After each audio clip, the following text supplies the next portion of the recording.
Hello everyone, welcome back. Let's begin with the new question. The question says find the mean of number of heads in 3 tosses of a fair coin. बहुत ही आसान question है, so without wasting any time let's quickly begin with the solution.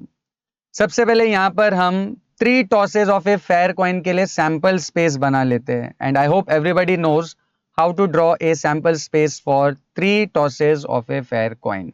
The sample space is given by this HHH, HHT, HTH, HTT, THH, THT, TTH and TTT. Total 8 possible combinations है हमारे पास, right? अब हमें क्या find करना है? Mean. किसके लिए? Number of heads के लिए, करेक्ट? तो सबसे पहले जिस किसी भी चीज के लिए हमें मीन फाइंड करना है उसको हम क्या कंसिडर कर लेंगे? x. So let us consider x random variable as number of heads. Now you guys tell me, अगर हम कॉइन को 3 बार टॉस कर रहे हैं तो हमें कितनी बार हेड मिल सकता है? यस, हो सकता है कि हमें एक भी बार हेड ना मिले, या हो सकता है एक बार हेड मिले, या 2 बार, या मैक्सिमम हमें कितनी बार हेड्स मिल सकते हैं? 3 बार, करेक्ट? तो कॉइन को हम 3 बार टॉस कर रहे हैं तो 0 बार हेड मिल सकता है, या 1 बार, या 2 बार, या मैक्सिमम 3 बार. अब x की पॉसिबल वैल्यूज तो हमें मिल गई है, हमें क्या फाइंड करना है? मीन. अब देखिए, मीन फाइंड करने के लिए we have to recall this formulae. अब यहां पर टोटल 3 फॉर्मूले हैं. नॉर्मली क्वेश्चन में आपको मीन के साथ साथ वेरिएंस भी फाइंड करने बोलता है, बट इस क्वेश्चन में सिर्फ मीन फाइंड करना है, तो focus only on formula number 1. ये सेकंड और थर्ड फॉर्मूला आपको कब यूज करना है? When you are asked to find variance. तो अभी हमें सिर्फ मीन फाइंड करना है, तो हमारे काम का है ये सिर्फ पहला वाला फॉर्मूला. अब इस फॉर्मूले को यूज करने के लिए हमें सबसे पहले क्या करना पड़ेगा? टैब्यूलेशन करना पड़ेगा. तो लेट्स टैब्यूलेट. टैब्यूलेशन में सबसे पहले कॉलम में आ जाएंगी x की वैल्यूज, देन नेक्स्ट कॉलम में p ऑफ x, और थर्ड कॉलम में x into p of x, correct? x, p of x and x into p of x. अब हमने ऑलरेडी x की वैल्यूज आइडेंटिफाई कर ली है. क्या क्या वैल्यूज है? 0, 1, 2 और 3.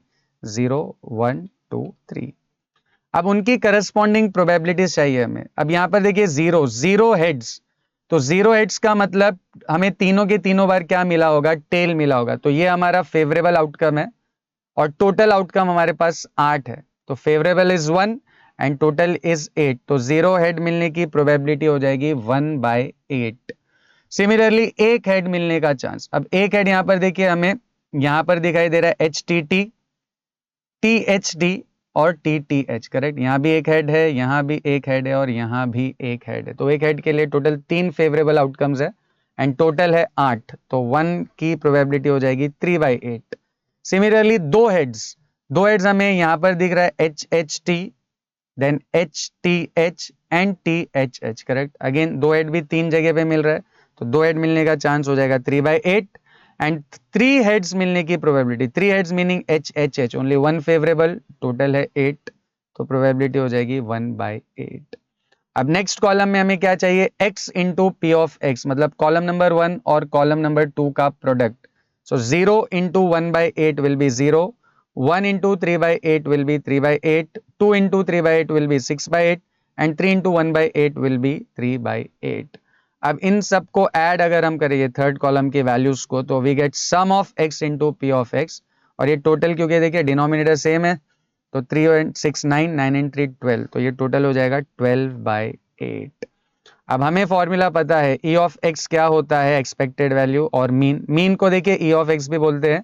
तो मीन बोलिए, एवरेज बोलिए, या expected value of X, E of X बोलिए, तीनों का मतलब है one and the same.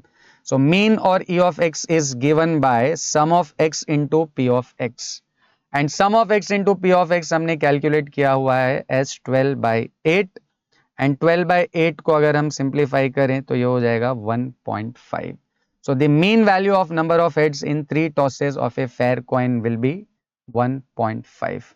Very easy question. I hope you have understood this. See you in the next video.